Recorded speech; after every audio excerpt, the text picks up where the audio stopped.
মিয়ানমারের সশস্ত্র গোষ্ঠীর প্রধান আতাউল্লাহ নারায়ণগঞ্জে বাসা ভাড়া নিয়েছিলেন মাছ ব্যবসায়ী পরিচয় নিয়ে।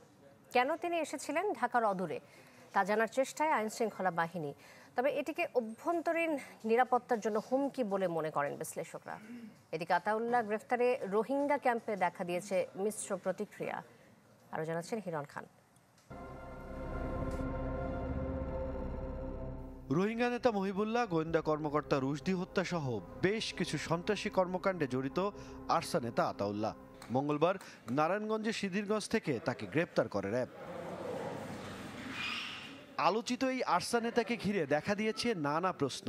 কিভাবে এলেন ঢাকার অদূরে, কতদিন ধরে কি পরিচয়ে থাকতেন নারায়ণগঞ্জে, উদ্দেশ্যই বা কি ছিল, জানতে ভূমিপল্লীতে চ্যানেল 24। বাড়ির কেয়ারটেকার জানান ৩ মাস আগে মাছ ব্যবসায়ী পরিচয়ে বাসা ভাড়া নেন আতাউল্লাহ। বারবার পরিচয়পত্র চাওয়া হলেও করতেন গড়িমসি। কাতারের হুজুর ছিল আর হইলো মাছ ব্যবসায়ী শিপে কাজ করতো, এই বলে আমার থেকে রুম ভাড়া নিছে। কতদিন আগে? এটা মনে ডিসেম্বরের লাস্টে আইছে। আমাদের সাথে কথা, কারোর সাথে কথা বলতো না। এরা আসতো যাইতো, এনে অসুস্থ, তাদের লোক কি কথা বলবো। ব্রেকফাস্ট, টিফিন কিংবা স্ন্যাক টাইমে মজাদার আয়োজন মানে অল টাইম ব্রেড। আতাউল্লাহ কেন এসেছিলেন নারায়ণগঞ্জে তা জানতে তদন্ত চলছে পুলিশের। তাদেরকে জিজ্ঞাসাবাদের জন্য পুলিশ রিমান্ডে 2টি মামলায় 10 দিন করে রিমান্ডে নিয়ে আসা হয়েছে।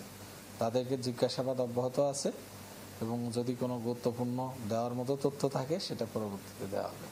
যেটা ম্যাটার অফ কনসার্ন ইজ বাংলাদেশের যে কোনো জায়গায় রোহিঙ্গা আসতে পারে, ইট ইজ ইজি। সো আমরা তাদেরকে ওই এলাকাতে সীমাবদ্ধ রাখতে পারছি না।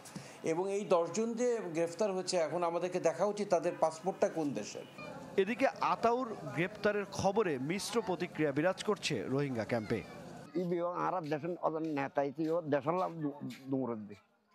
এখন আজ চুরি করে আজ আরেকজনের জুলুম করে ইতার বিয়া করে ইতার লাভ হলাইছে এটা এখন জমিদারের লাভ তোয়ার দেন এবার শুদ্ধ যেটা হন হারান তো জিয়ান হন আর এখন হুইনের আর গুড়া করা মানুষ তারা তো গর্দ যেটা আর তোকে মন মাঝে অশান্তি লাগে, ভালো না লাগে।